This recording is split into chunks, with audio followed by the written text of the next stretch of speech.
Informasi hari ini disengaja oleh Feng Tianxing, meninggalkan posisi iblis yang mati itu. Anda hanya perlu melihat-lihat untuk melihat berapa banyak orang yang kalah dalam pertempuran ini. 20.000, jumlah yang tampaknya kecil, terhitung 1/5, dan salah satu dari 5 setan hilang. Ini adalah celah yang sangat besar, dan ini juga merupakan proses yang diperlukan untuk memecahkan kepompong dan kupu-kupu. Tidak ada yang bisa meminum segelas anggur ini, dan berita kematian saudara laki-laki itu sangat mengejutkan mereka. Perubahan tampaknya terjadi secara diam-diam, tetapi tampaknya tidak ada yang berubah. Hanya punggung setan yang kesepian ini yang menundukkan kepala dan pergi setelah Feng Tianxing mengumumkan akhir pertunjukan. Setelah berurusan dengan masalah sepele terakhir yang harus dia tangani, Feng Tianxing meninggalkan kota dan keluar kota. Dalam beberapa hari terakhir, perintah Jia Luo untuk mengizinkannya berkembang secara pribadi akhirnya tiba. Feng Tianxing tidak terlalu mengkhawatirkan masalah ini. Dia hanya secara acak merekrut sekelompok setan dari beberapa bawahannya, berkumpul di luar kota, dan kemudian pergi ke kediaman dan tanpa henti. Menurut Jiang, situasi di pihak Dan adalah yang paling kritis. Setan dibawa kurangnya kohesi dan sendiri. Setelah perjalanan panjang ini, tidak banyak iblis yang tersisa, dan hati mereka berserakan. Terkadang, tidak semua setan ini tercerahkan, atau ada perubahan pemikiran kolektif. Tetapi ketidakpuasan satu atau dua iblis secara bertahap memicu ketidakpuasan iblis lain, yang menyebabkan kebingungan di hati orang-orang. Ketika setan-setan ini hanya memikirkan diri mereka sendiri, saat itulah hati mereka benar-benar kacau. Feng Tianxing perlu memberikan sedikit ingatan kepada setan-setan ini sebelum mereka sepenuhnya dipraktikkan. Selama sebulan, Feng Tianxing membantu dan menangani masalah lingkungan internal, dan juga diam-diam mengobrol lama dengan Xie Yiming. Dua bawahan dengan masalah terbesar untuk sementara telah tenang, tetapi ini masih jauh dari cukup, dan masalah akan terus muncul. Tapi sekarang, Feng Tianxing benar-benar tidak berguna.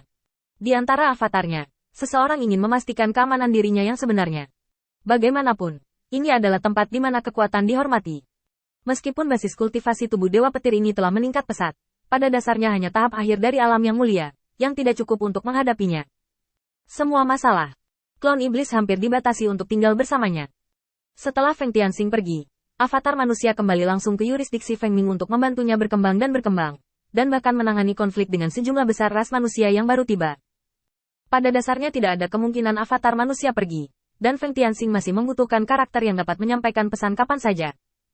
Di bawah premis jarak yang begitu jauh, metode pengiriman pesan Rouning tidak lagi layak, dan tiruan Feng Tianxing hanya dapat ditinggalkan di sana.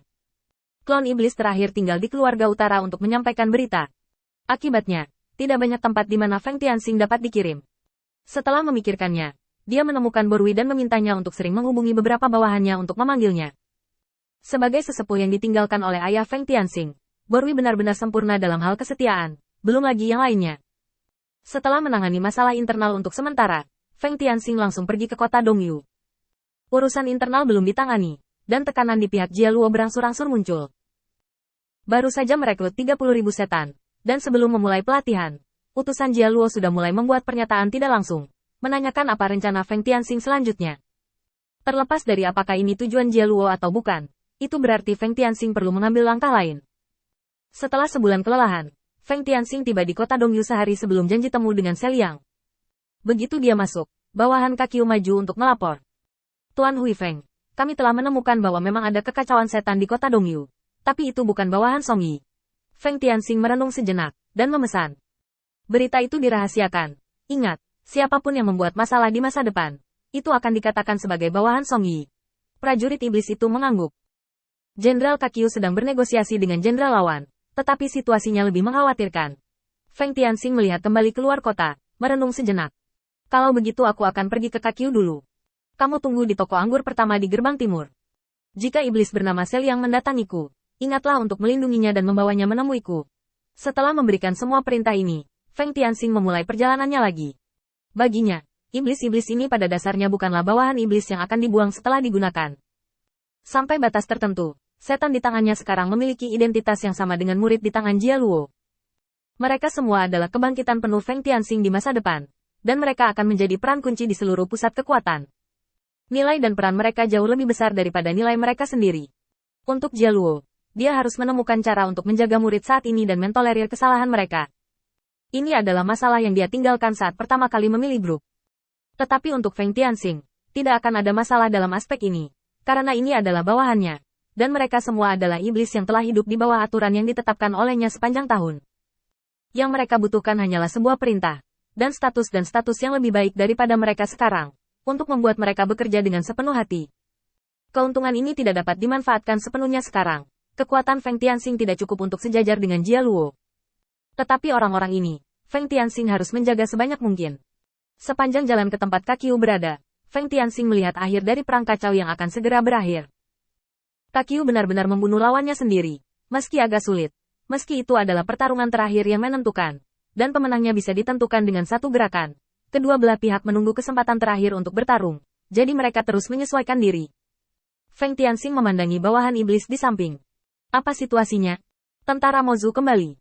Tuan Feng, anak itu berbicara dengan kasar. Tidak apa-apa jika dia tidak berdiskusi dengan kami.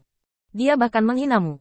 Jenderal Kak Qiu tidak tahan, jadi dia langsung menyerang. Kami tidak bertindak di sini karena perintah Jenderal Kaco. Feng Tianxing menoleh dan melirik Kak Qiu sebelum berbicara. Kamu terus waspada, dan aku akan membantu. Setelah selesai berbicara, Feng Tianxing datang di belakang Kak Qiu hampir seketika, dengan senyuman di wajahnya. Kak Qiu, turun dan istirahat sebentar. Orang ini baru saja menggunakan metode rahasia untuk pulih ke kondisi terbaiknya. Dan sekarang dia hanya berpura-pura menjadi cucu bersamamu, hanya menunggumu untuk menjebaknya. Kak Qiu membeku sesaat, dan jatuh ke belakang tanpa melihat ke belakang. Melihat situasinya tidak berjalan dengan baik, Nuomu yang sebelumnya sedang bertengkar dengan Kak Qiu langsung berteriak. Kamu baru saja pergi? Apa maksudmu? Kemuliaanmu sebagai iblis. Baru saja kamu akan melawanku 1 lawan 1. Apa artinya mengubah orang sekarang? Feng Tianxing memandang Kak Qiu yang akan pergi, dan menghela nafas panjang di dalam hatinya. Ada beberapa masalah dengan bawahan saya. Tepat setelah masalah dan terpecahkan, Kak Qiu melakukan perjalanan bisnis lagi.